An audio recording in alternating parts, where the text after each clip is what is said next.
Chris Carter here on the North Shore Drive podcast from the Pittsburgh Post-Gazette. Happy New Year. We're going to bring in the new year with an episode on the Pittsburgh Steelers as they get ready to play the regular season finale against the Bengals and try to lock in at least the 5 seed and maybe even the 3 seed if they get some other things to go their way. A key to that might be just getting George Pickens involved early in Saturday evening's matchup. We'll talk about that here on the North Shore Drive podcast. Chris Carter, Ray Fittipaldo. Let's get into it. You are now listening to the North Shore Drive podcast, a show on all things Pittsburgh sports from the writers of the Pittsburgh Post-Gazette, hosted by Christopher Carter.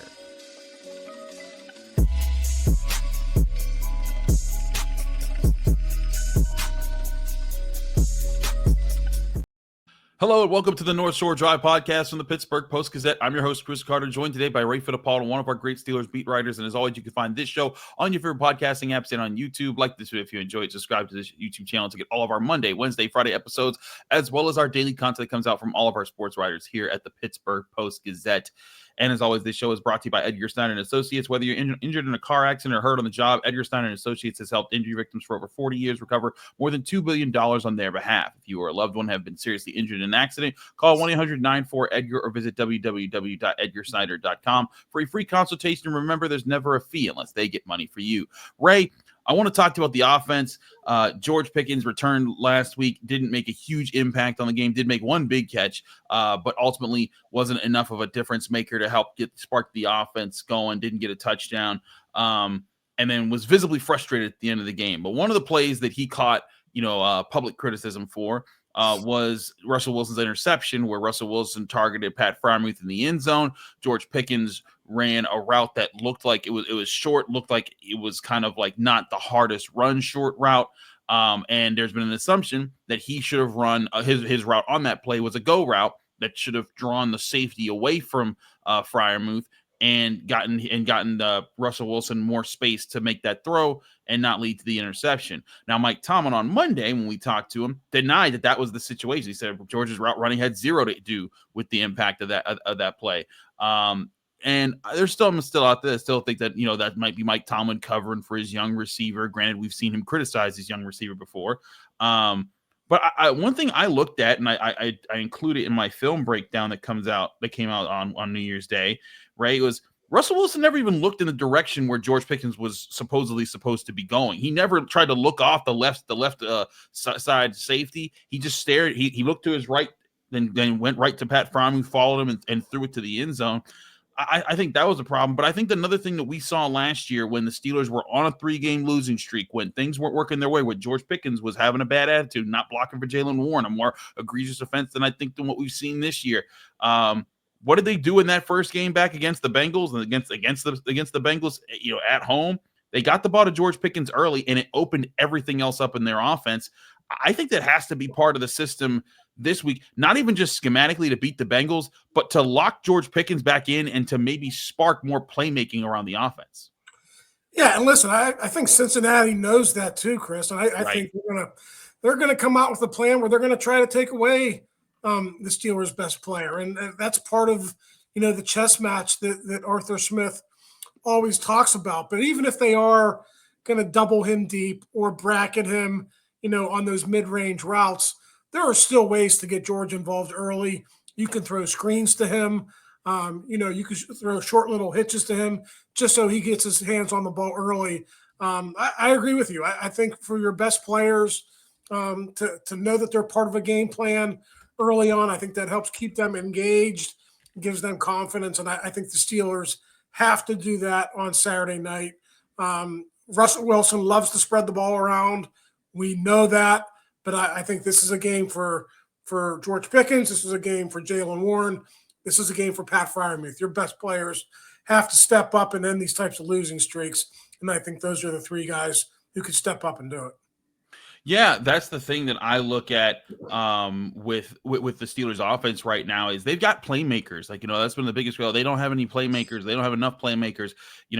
George Pickens is a playmaker. Pat Freiermuth's a playmaker. Jaylen Warren's been a playmaker. Najee Harris has been a playmaker. And I think Calvin Austin's emerged. They have ways to get it to him. Now, I don't think that this means that the first play of the game should be go to George Pickens no matter what. I think there should be, as usual, as there normally is, make him a primary read on a play where you think you can get a certain alignment. See if you can get that alignment and give him a shot to make a play, whether that's a quick slant, whether it's a go ball, whatever it is. Get the ball in his hands and let him be a playmaker in the game. And then, I continue to try to go with the balanced attack, because to me, and again, I write about this, it's more of a breakdown of Russell Wilson that we do in our film study this week.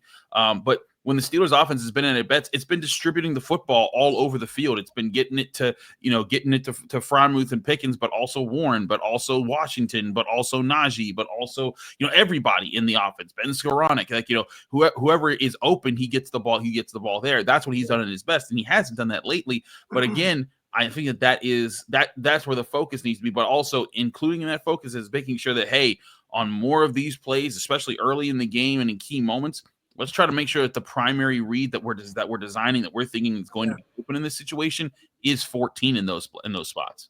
Yeah, and that's why the Justin Reed interception was such a head scratcher from Russ, because he is usually really good at just taking what the defense gives him, right? And I'm sure you broke it down in your film study.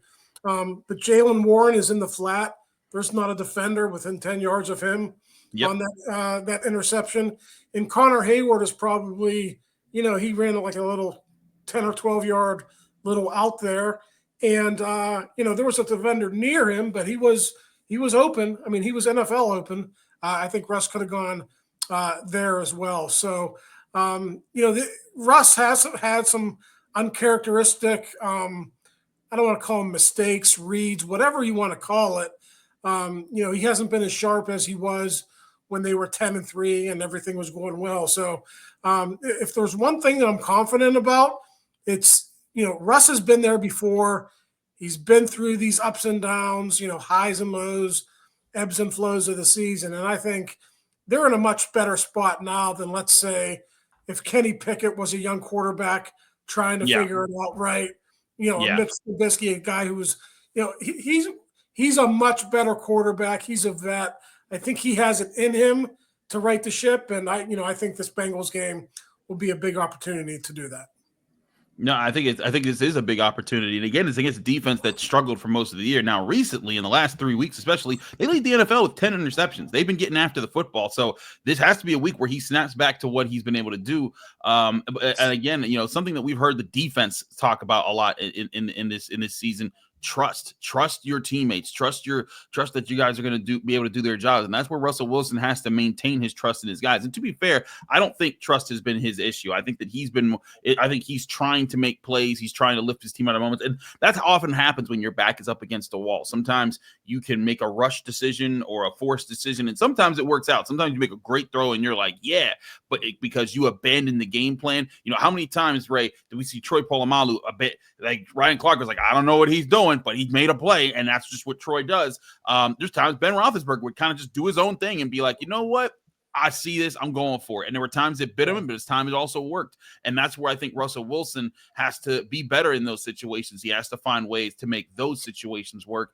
And I think he can make them work. I just think that it's gonna take that flipping and an easy way to get that started, knocking out two birds with one stone, get the ball to your playmaker, and make sure 14 knows he's involved in this game plan early.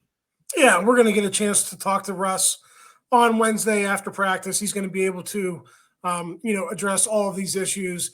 I went back and listened to what he said after the game. The very first question of his news conference, Chris, was George supposed to run and go there? He said, yes, George was supposed to run a vertical, but, and then he took the blame. So, Russ is always going to do the right thing. You mentioned at the top, Mike was probably trying to protect his young receiver in that situation. I get it. There's probably a little bit of that going on as well. But the bottom line is Russ can't make those mistakes. You kind of expect those mistakes from the younger guys on the team. A mercurial guy like Pickens is going to have, his issues. But your steadiest guy, your quarterback, can't be making mistakes at this time of the year. And like I said, I think Russ can, and I think he will get this straightened out, going into the postseason. It's got to be that way. If he continues to play the way he has, they're going to be one and done. Agreed. They got to get that turnaround. Another thing they're hoping to turn around is the injury bugs that they've been having, but maybe they got a good report, good news from the injury report. We'll talk about that next here on the North Shore Drive podcast on the Pittsburgh Post-Gazette. Chris Carter, Ray Fittipaldo. But first, I remind you the show is brought to you by Edgar Snyder Associates. If you're injured in an accident, you're probably wondering what's next. Well, for over 40 years, Edgar Snyder Associates has helped injury victims answer that question. Whether that's gathering evidence, collecting medical records, or dealing with the insurance companies, Edgar Snyder Associates has helped over 75,000 people handle the what's next question. Call 1-800-94-EDGAR or visit www.edgarsnyder.com for a free consultation. Remember, there's never a fee unless they get money for you.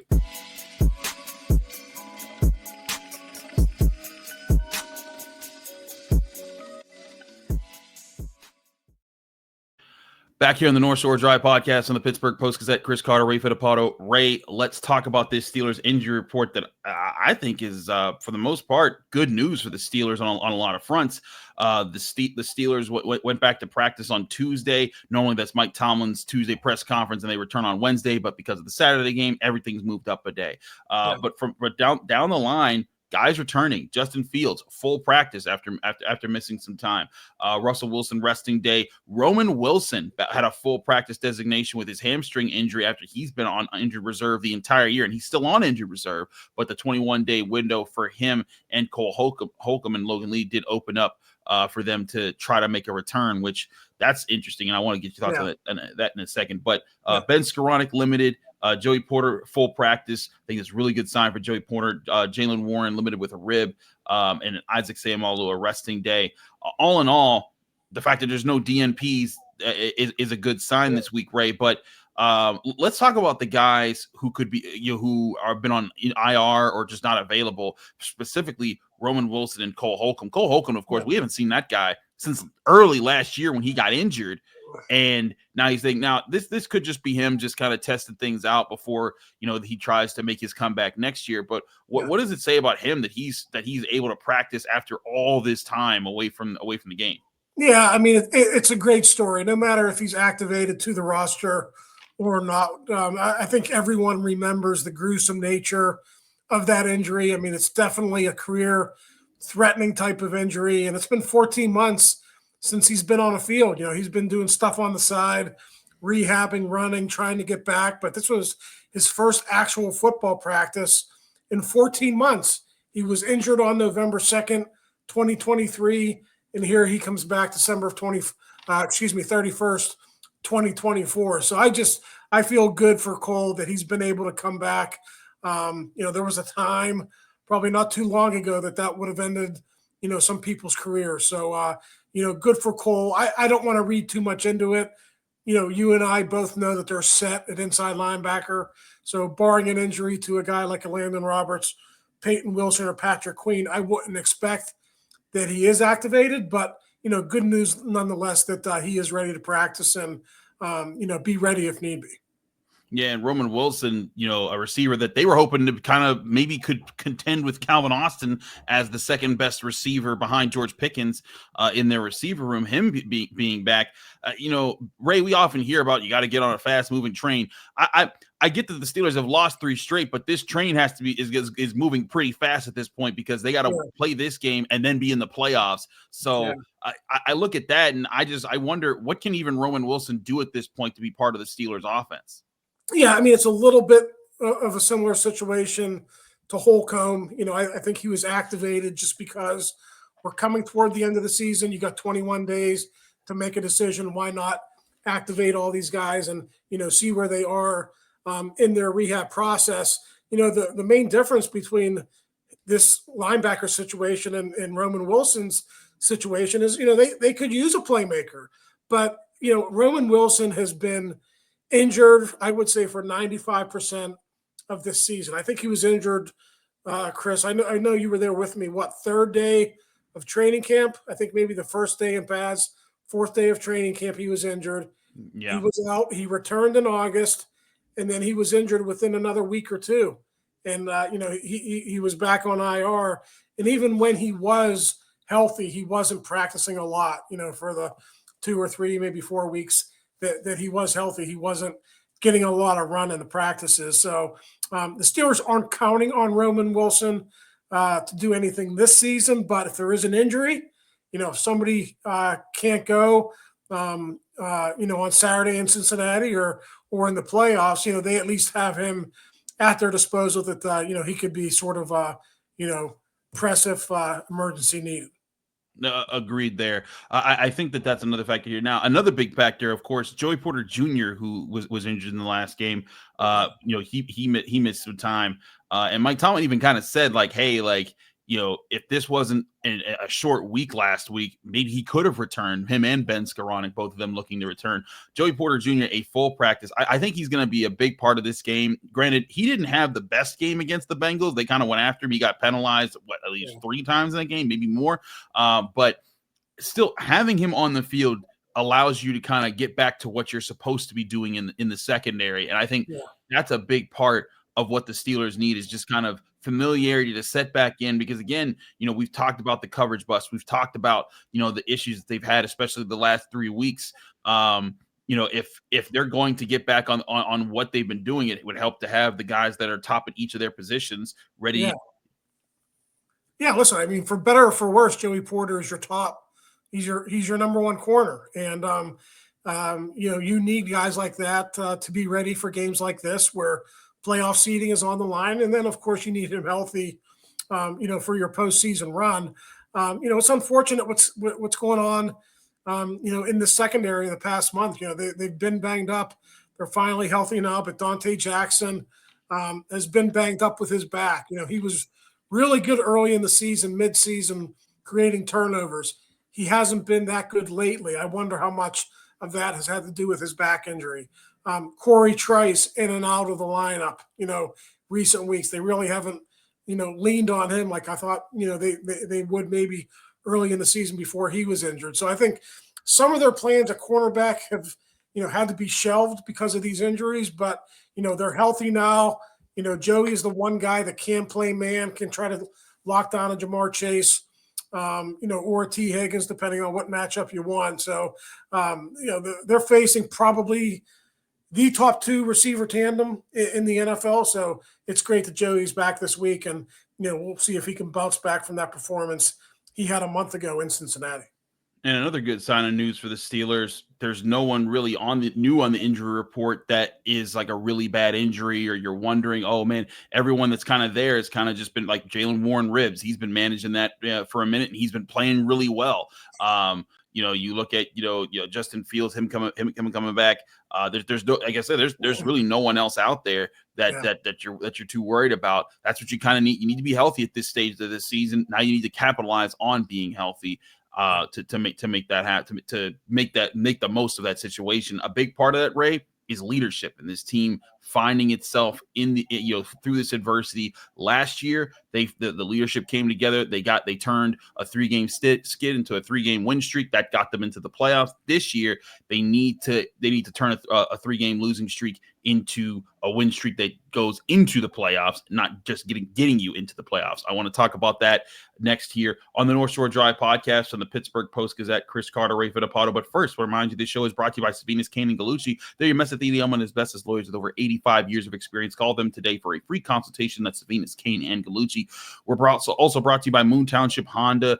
Go get your new Honda vehicle at 5802 University Boulevard in Moon Township, Pennsylvania, or visit their website at moonhonda.com. Here's our message from our friends at Moon Township Honda. It's that time of year again to get the Honda of your dreams during Happy Honda Days, where you'll find great offers on a sporty new Civic, spirited Accord, fun to drive HR-V, and versatile CR-V. So don't wait. Turn your holiday dreams into reality with a new Honda named KBB.com's best value brand. Buy online, reserve from select dealers, or visit your local Honda dealer today.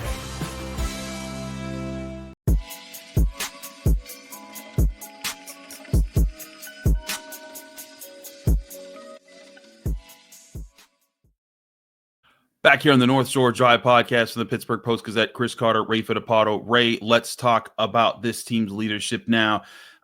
This is a team that came into the year kind of knowing who its top dogs were. Cam Hayward, always been a voice of reason. TJ Watt, Minka Fitzpatrick, but also Russell Wilson has crept into that vein as well. He's been a guy that's made several motivational speeches. Even Broderick Jones praising him mid-game for being able to kind of relay what the play assignment is and then give a speech that kind of fires up the guys in the moment. But I think this is the time when that leadership needs to step up. Like there's elements of the game that we can talk about X's and O's and matchups and techniques and things like that. But then there's also the coming together of all these guys trying to put together a complex game plan against good opponents. They're going up against a quarterback that's, in MVP talks, a wide receiver that's up for winning the triple crown at the wide receiver position, something that hasn't been done in so long.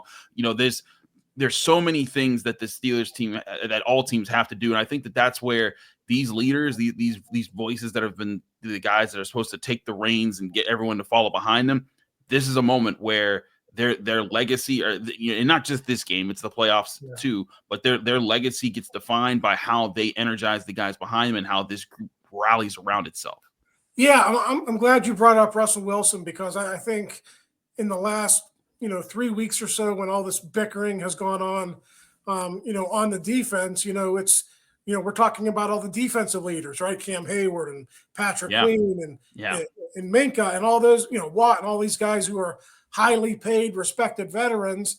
And I want to go back to what happened, last March, when it became known that Russell Wilson was being recruited by all of these guys. All of these guys were they all had dinner, in Pittsburgh the night before his visit. TJ was there, Minka was there, Cam was there. And I'm wondering now, as Russ sits back and he's watching all this strife within the defense, I'm wondering if he's speaking up, in a team meeting, or if he's taking some of these guys aside, because he's been there and done that, and I think he would be, he would have a great voice, to maybe calm things down. Now, if he said anything, it didn't work the last couple of weeks, but they did have 10 days, or they are having 10 days between that Chiefs game and this Bengals game. So maybe that's a time for us to step up and maybe try to just settle things down and, get everyone back in the right frame of mind.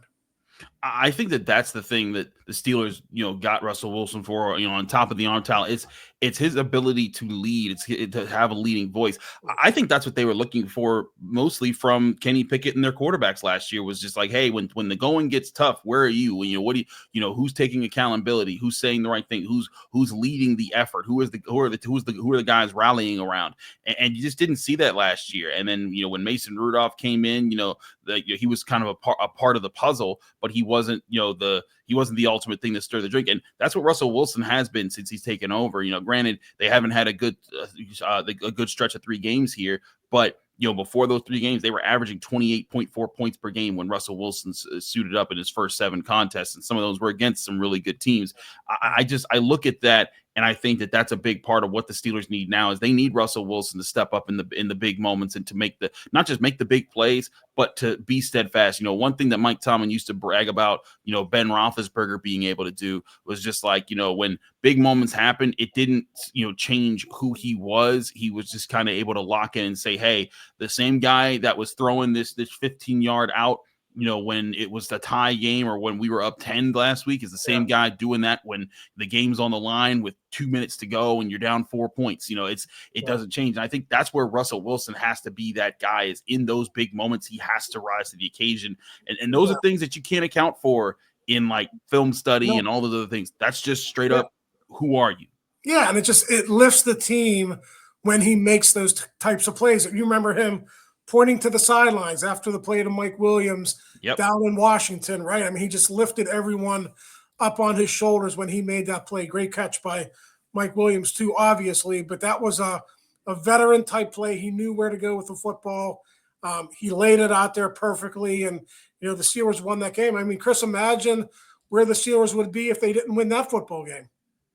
They would be fighting for their playoff lives, like they usually are in the last week of the season if he doesn't come through in that situation. So really, when you talk about all the infighting and all the bickering that's gone on, within this football team, really for the last, 3 games or so, they have the veteran leadership to nip this in the bud.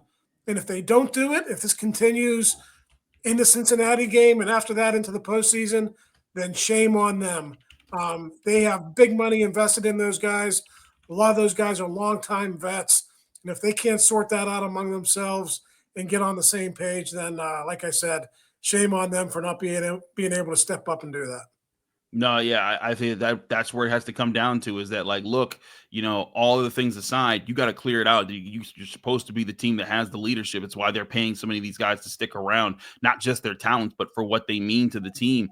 If they can do that, I think that could be a big step to them going forward. The question is, will they do that? It's a new year. Maybe they can turn a new leaf heading into the playoffs. We got one more episode of the North Shore Drive podcast this Friday to get you ready for that big Saturday contest. We'll get you ready for that. And then stick it here with the North Shore Drive podcast, because we will have as always, we'll have our post-game shows and our post-game clips with Ray and Jerry from the stadium, but we will have plenty of analysis and thought that goes into not just how this game went, but how the Steelers playoff course is set, because if they win the game, they'll know whether or not they're division winners by that time, because the Ravens will have already played. And if they and because of that, they'll then know probably where they're playing. If they lose the game, we'll have to wait and see what other things happen to see where they are. But to get all of that, be sure to stick with us here on the North Shore Drive podcast from the Pittsburgh Post-Gazette. Chris Carter, Ray Fittipaldo. Thanks again, Ray, for joining me. Happy New Year, everyone out there. We'll see you all throughout 2025.